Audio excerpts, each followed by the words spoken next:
Hi friends, ఎలా ఉన్నారు? నేను బాగున్నాను. మీరందరూ బాగుండాలని కోరుకుంటున్నాను. ఫ్రెండ్స్, ఇప్పుడు మనం మరొక చిన్న కథలోకి వెళ్దాం. కథ పేరు ఇంకా గీయని చిత్రం. త్రిపతి నీటుగా ముస్తాబై భర్త రాక కోసం ఎదురుచూస్తుంది. ఈ రోజైనా తొందరగా ఇంటికి రాగలిగితే ఇద్దరం కలిసి సినిమా చూసే చిరకాల కోరిక తీరుతుంది.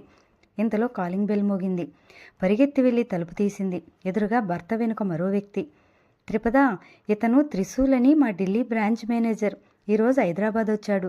అద్భుతమైన చిత్రకారుడైన ఈయన ఎన్నో బొమ్మలు గీసి అంతర్జాతీయ స్థాయిలో అవార్డులు అందుకున్నాడు. క్షణాల్లో ఎటువంటి చిత్రాన్నైనా గీయగలడు. చాలా కాలం క్రితమే ఢిల్లీ వెళ్ళినప్పుడు ఇతను అక్కడ నాకు ఆఫీసులో పరిచయమయ్యాడు. మాటల మధ్యలో ఇతను మీ కాలేజీలోనే చదివాడు అని తెలిసింది. నీ పేరు వినగానే నిన్ను ఒకసారి చూస్తాను అన్నాడు. కాలేజీ రోజుల్లో త్రిపద అనే ఫ్రెండ్ ఉండేదట ఇతనికి అన్నాడు త్రినాథ్ త్రిశూల్ను పరిచయం చేస్తూ. త్రిశూల్ను గుర్తుపట్టిన త్రిపద కళ్ళు మెరిశాయి. రండి లోపలకు అని ఆనందంగా పలకరించేసరికి సిగ్గుపడుతూ నవ్వాడు అతను. త్రిశూల్ నాకు బాగా గుర్తు. నాకంటే 2 ఏళ్ల సీనియర్, కాలేజీలో టాపర్. అప్పట్లో అతను బొమ్మలు కాలేజ్ మ్యాగజైన్స్లో, పత్రికల్లో కూడా వచ్చేవి. వారిరువురు ప్రస్తుత రాజకీయాల గురించి, ఆఫీస్ విషయాలలో మునిగి తేలారు. త్రిపద వంట పనిలో ఉన్న మధ్యలో వచ్చి వారి మాటల్లో పాలు పంచుకుంటోంది. త్రినాథ్ బలవంతంగా మీద త్రిశూల్ ఈ పూట అక్కడ భోంచడం చేసి హోటల్కి వెళ్ళిపోయాడు. త్రిపద ఆ రాత్రి యథాప్రకారం త్రినాథ్ పక్కన పడుకుంటూ, త్రిశూల్ బొమ్మలు చాలా బాగా గీస్తాడు కదూ, ఇంకా గీస్తున్నాడా అని అడిగింది. అన్నాడు త్రినాథ్. అప్పట్లో ఓ చిత్రం జరిగింది. ఇతను గీసిన చిత్రం చూసిన ఓ 10 ఏళ్ల పాప దీర్ఘకాలిక మానసిక జబ్బు నయమైంది. అది ఎలా సాధ్యం? మీరు చెప్పింది నమ్మశక్యంగా లేదు. అసలు ఏం జరిగిందో చెప్పండి అంది త్రిపద. ఇండియా నుండి అమెరికా వెళ్ళిన బలరాం ఓ 20 ఏళ్ల తర్వాత అక్కడే స్థిరపడిపోయాడు. అక్కడే అమృత అనే అమ్మాయిని ప్రేమించి పెళ్లి చేసుకున్నాడు. వీరికి ఒక పాప పుట్టింది. ఆ పాపకు అనిల అని పేరు పెట్టుకున్నారు. ఎంతో అల్లారుముద్దుగా పెంచుకోసాగారు. అనిలకు 10 ఏళ్ల వయసు వచ్చేసరికి బలరాం కోట్లకు పడగలెత్తాడు. పాప స్కూల్కి వెళ్తోంది. ఇంతవరకు బాగానే జరిగింది. తర్వాత ఏమైంది అంటూ అదుర్దాగా అడిగిన త్రిపద. విధి వాళ్ళతో ఆడుకుంది. సడన్గా ఓ రోజు ఆఫీసు నుండి ఇంటికి బయలుదేరిన అమృత కారు యాక్సిడెంట్ అయి చనిపోయింది. ఇది బలరాంకు జీవితంలో కోలుకోలేని దెబ్బ. తల్లి దూరమైందని తెలిసిన అనిల షాక్లోకి వెళ్ళిపోయింది. మనుషులను చూస్తుంది, అన్ని పనులు చేస్తుంది, కానీ ఎవరినీ గుర్తుపట్టలేకపోతుంది. చివరికి తండ్రిని కూడా గుర్తించలేని స్థితికి వచ్చింది. ఎంతోమంది డాక్టర్లను కలిశాడు. చుట్టుపక్కల అన్ని దేశాలలో చూపించాడు. ప్రయోజనం లేకపోయింది. చివర కేరళలో ప్రకృతి వైద్యం ద్వారా నయమవుతుందని తెలిసి ఇండియాలో 1 నెల రోజులు ఉండి వైద్యం చేయించాడు. ఏ మార్పు కనిపించలేదు పాపలో. గుండె భారమైన బలరాం పాపను వెంటబెట్టుకుని అమెరికా వెళ్ళిపోవాలని నిర్ణయించుకున్నాడు. దుఃఖం దగ్గరైన ప్రతిసారి కంటి కింద కరగని చెమ్మతో తన కూతురు అనిలను దగ్గరికి తీసుకునేవాడు. యాంత్రిక జీవితం మీద విసుగొచ్చి ప్రపంచ దేశాలలో గొప్ప చిత్రకారులు గీసిన బొమ్మలతో ఆర్ట్ గ్యాలరీ ఢిల్లీలో జరుగుతుంటే పాపను తీసుకెళ్లాడు. బొమ్మలన్నింటినీ పరికించూసేది అనిల, కానీ ఏమాత్రం స్పందించేది కాదు. అనుకోకుండా వెనుదిరుగుతుంటే పాప కళ్ళల్లో కదలిక. ఒక బొమ్మ వైపు చూపుడు వేలు ఎత్తి చూపించింది.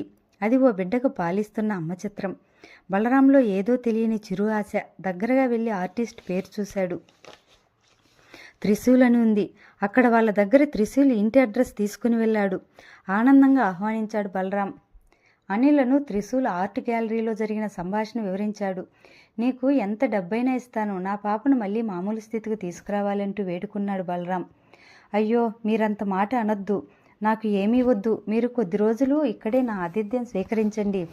నా చిత్రాల ద్వారా పాప జబ్బు నయమవుతుందేమో చూద్దాం అన్నాడు త్రిశూల్. రోజు ఏదో ఒక బొమ్మను గీసి చూపించేవాడు పాప అనిలకు త్రిశూల్. వారం రోజులు గడిచింది. ఒకరోజు బలరాం భార్య అమృత బొమ్మ గీశాడు. అతని పర్సులో ఫోటో తీసుకుని నిలువెత్తు చిత్రం ఆమె నడిచి వస్తున్నట్టుగా ఒక పెద్ద అద్దంపై గీసి దూరంగా పెట్టాడు. నిజంగా అది ఒక మాయాజాలం అని చెప్పాలి. అమృత మళ్ళీ బ్రతికి నడిచి వస్తున్నట్లుగా ఉంది. దూరం నుండి చూసిన అనిల చేతులు చాపి కేరింతలు కొడుతూ అమ్మా అంటూ దగ్గరకొచ్చి ముద్దు పెట్టుకుంది. బలరాం ఆనందానికి అవధుల్లేవు. అమృత రూపంతో ఉన్న ఆ గాజు బొమ్మను తనతో పాటు అమెరికా తీసుకెళ్లిపోయేటప్పుడు బలరాం త్రిశూల్ చేసిన సహాయానికి తన సంతకం ఉన్న బ్లాంక్ చెక్ ఒకటి బలరాం త్రిశూల్ చేతిలో బలవంతంగా పెడుతుంటే సున్నితంగా తిరస్కరించాడు. ఇప్పుడు అనిల్ అమెరికాలో పెద్ద డాక్టర్. వావ్ గ్రేట్ త్రిశూల్ అంటూ పొగిడి అనిలకు ప్రాణం పోసిన ఆయన నిజంగా దేవునితో సమానమంది త్రిపుద. మర్నాటి ఉదయమో ఏదో ఫోన్ కాల్ రావడంతో, సారీ త్రిపుద, అర్జెంటు పని మీద క్యాంపుకి వెళ్ళాలి, కుదిరితే ఈరోజు రాత్రికి లేదా రేపు ఉదయం వస్తాను.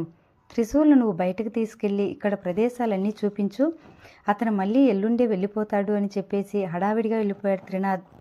మరి కాసేపటికి ఇంటికొచ్చిన త్రినాథ్ క్యాంపు సంగతి విని, త్రిపుద నేను కాసేపు ఉండి హోటల్కి వెళ్ళిపోతానన్నాడు. ఒంటరిగా హోటల్లో కూర్చుని ఏం చేస్తారు? పైగా తన కారణంగా ఈరోజు ప్రోగ్రాం క్యాన్సిల్ అయిందంటే త్రినాథ్ బాధపడతాడు. అతను లేకపోయినా నేను కంపెనీ ఇస్తాను కదా అంది త్రిపుద. మధ్యాహ్నం భోంచేసి ఇద్దరూ కారులో బయలుదేరారు. దారిలో బిర్లా మందిర్, ట్యాంక్ బండ్ అన్నీ చూసుకుంటూ చార్మినార్ దగ్గరకు వచ్చేసరికి బాగా చీకటి పడిపోయింది. అయితే ఈరోజు పొన్నమి. చార్మినార్ పైకెక్కి చూడటం వల్ల పరిసరాల్లో తగినంత వెలుగు ఉంది. త్రిపుద, త్రిశూల్ ఓ వారగా కూర్చున్నారు. ఏమైనా మాట్లాడు త్రిపుద అన్నాడు. ఏం మాట్లాడను అన్యమన్యస్కంగా అంది త్రిపుద. తన పెళ్లి అయిన తొలి రోజులు గుర్తొచ్చాయి ఆమెకు. అరకులోయ అందాలు చూడడానికి ఇద్దరూ కలిసి వెళ్లారు. శ్రావణ పౌర్ణమి రాత్రి, వెన్నెల్లో కొండలు మంచుతో మెరుస్తున్నాయి. చలి దుప్పటి కప్పుకోమని గిలిగింతలు పెడుతుంది. ఒకే షాల్ కప్పుకొని మంచులో బయట చాలాసేపు తిరిగారు. ఆనాటి జ్ఞాపకంతో మనసు తీయని బాధతో మూలిగింది. కంపెనీ ఇస్తానని పరధ్యానంగా ఉండిపోయావే త్రిపుద అన్న. ఆనాడు ఎంతగానో అభిమానించిన నా చిత్రాల్లో ఒకటైనా గుర్తుందా నీకు అన్నాడు త్రిశూల్. మౌనంగా తలూపింది. ముసురు మేఘం కింద కొండ మీద నుండి జారిపోతున్న కుందేటి పిల్లను రక్షించే కోయపిల్ల బొమ్మ నా మనోపలకంపై నేటికి చెరిగిపోలేదు అంది. అవును, అది నీ కోరిక మీద నీకు ఇచ్చిన నా మొదటి చిత్రం.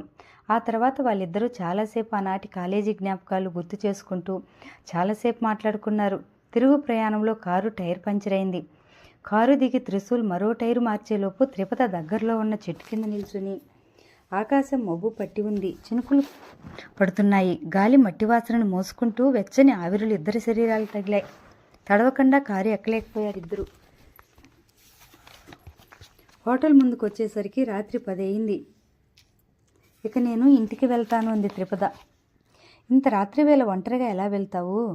నిన్ను దింపి నేను వచ్చేసరికి ఇక్కడ రెస్టారెంట్ మూసేస్తారు. ఇప్పటికే లేట్ అయింది. ఇక్కడే భోజనం చేసి వెళ్ళడం మంచిది కదా అన్నాడు. త్రిపుద మరేం మాట్లాడలేదు. రెస్టారెంట్లో టేబుల్ ఖాళీ లేదు. బాయ్ని పిలిచి రూముకు భోజనం తెప్పించుకున్నారు. మధ్యలో కరెంటు పోవడంతో సెల్ ఫోన్ లైట్ ఆన్ చేస్తూ, సెల్ ఫోన్ లైట్తో మన డిన్నర్ అన్నాడు నవ్వుతూ. సిట్అవుట్లో నుంచి వీస్తున్న ఎదురుగాలికి చలిగా ఉంది.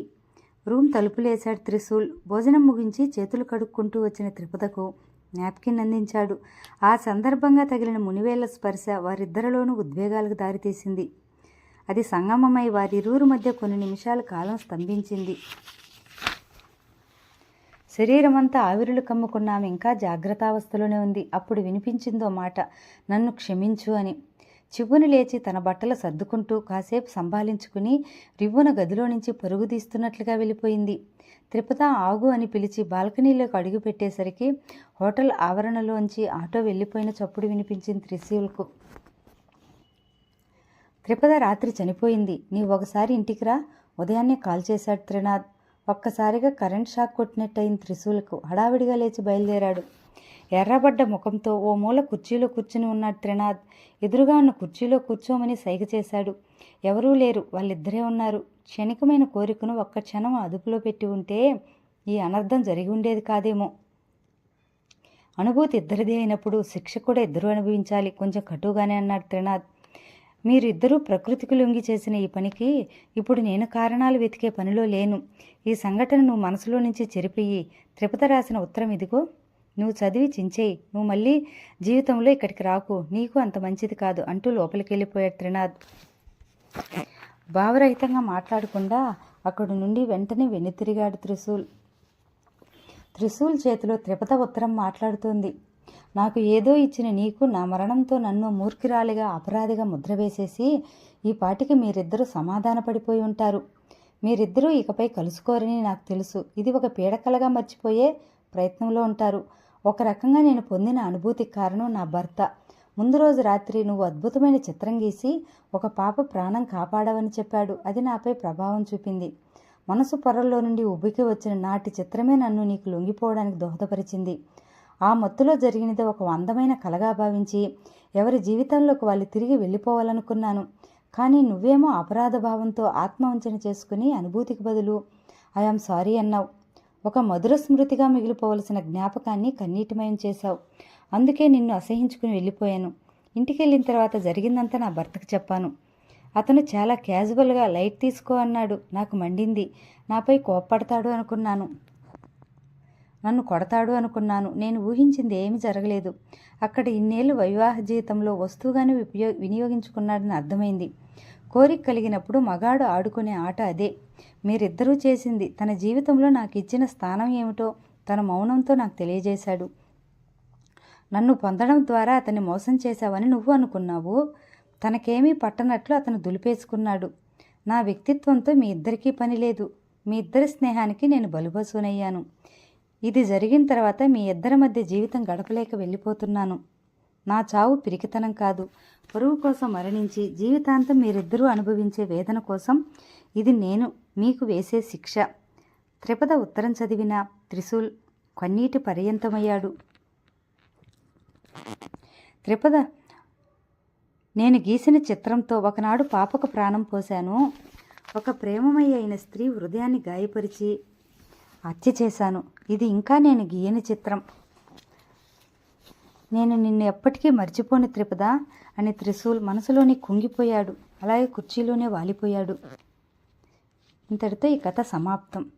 ఒక విలువైన క్షణం విలువ ఎప్పుడు తెలుస్తుందో తెలుసా? అది జ్ఞాపకంగా మారిన తర్వాత.